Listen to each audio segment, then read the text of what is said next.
pteridófitas, que tem como principal representante samambaias e avencas.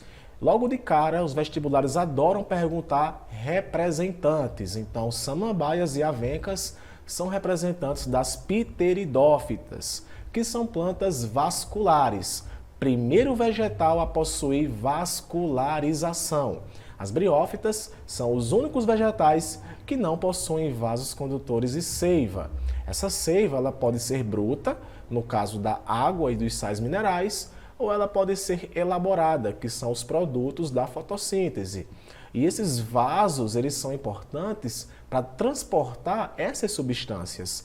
Por essa razão, as briófitas são bem pequenininhas, porque não possuem esses vasos. As pteridófitas já vão ser bem maiores, justamente porque possuem esses vasos, tá? Uma característica também marcante das briófitas é que elas não possuem nem raiz, nem caule, nem folha. Já as pteridófitas são os primeiros vegetais a possuírem raiz, que vai fixar a plantinha no solo, caule, que vai estar dando a sustentação, e folha, que vai ser ideal para o processo de fotossíntese. Então, raiz, caule e folha são as três estruturas presentes em vegetais do tipo pteridófita. Pteridófita não vai ter nem semente, não vai ter nem flor e nem fruto, ok? São criptógamas, ou seja, são vegetais que possuem estruturas reprodutivas escondidas. Aqui eu também digo para vocês que briófitas e pteridófitas são vegetais criptógamos. Gimnospermas e angiospermas são vegetais fanerógamos. Isso acontece porque são vegetais que possuem estruturas reprodutivas aparentes. Briófita e pteridófita permanece como criptógama porque a sua estrutura sexual ela é escondida, tá? E outra coisa importante, dependem de água para poder se reproduzir, assim como acontece com as briófitas. Mesmo ela possuindo vascularização, tendo raiz, caule e folha, é um vegetal que permanece ainda dependente de água para poder se reproduzir.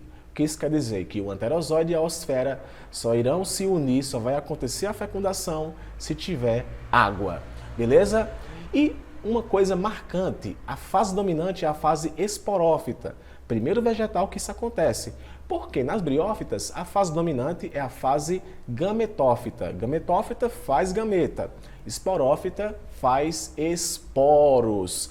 Lembrando aqui para vocês que gametas nas plantas surgem por mitose e esporos surgem por meiose, tá? E aqui você vê um exemplo aqui de uma plantinha do tipo pteridófita, que no caso é uma samambaia. Perceba que a sua raiz ela é adventícia, olha só, ela está na horizontal, tá? Temos aqui o rizoma, que vai estar fazendo parte da sua raiz, o báculo, que é essa estrutura aqui, que pode dar origem aos folículos, que no caso serão as folhas, e uma característica marcante vai ser os soros, ou soros, e eu vou também estar explicando para vocês aqui agora na reprodução das pteridófitas.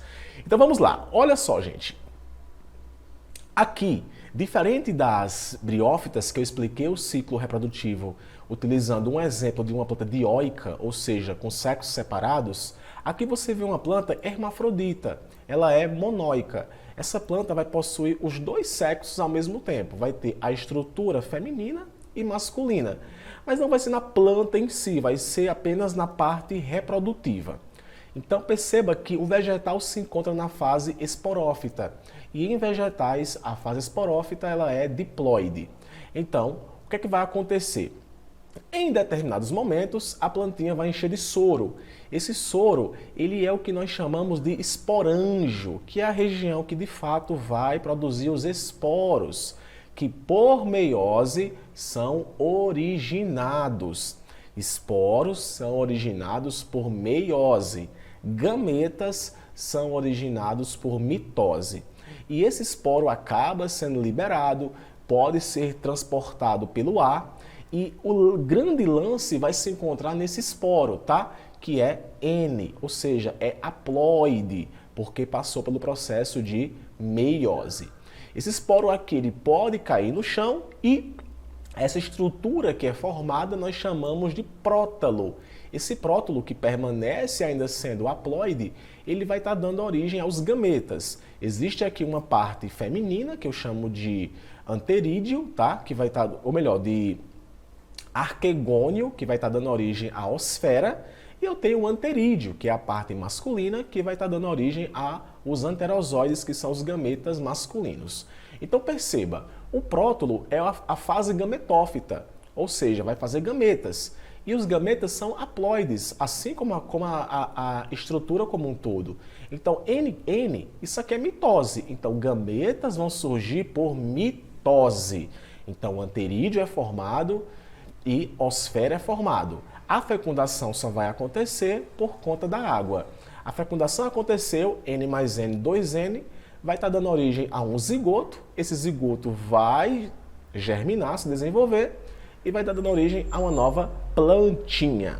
Mas é claro que você deve estar se perguntando, mas como é que tem tanta pteridófita por aí? Porque de fato ocorre muita reprodução assexuada. Se eu pegar uma folha ou uma haste de uma parte de uma pteridófita e colocar no solo, dependendo das condições, essa mudinha pode ser germinada e vai estar dando origem a um novo vegetal, tá? Então, grande parte das pteridófitas que as pessoas acabam aí plantando, as pessoas usam técnicas de reprodução assexuada, tá? Então, gente, essas são as características das pteridófitas e convido você agora para ir para a próxima aula assistir uma belíssima explicação sobre gimnospermas, tá? Te vejo lá, um beijo e até a próxima aula. Tchau, tchau!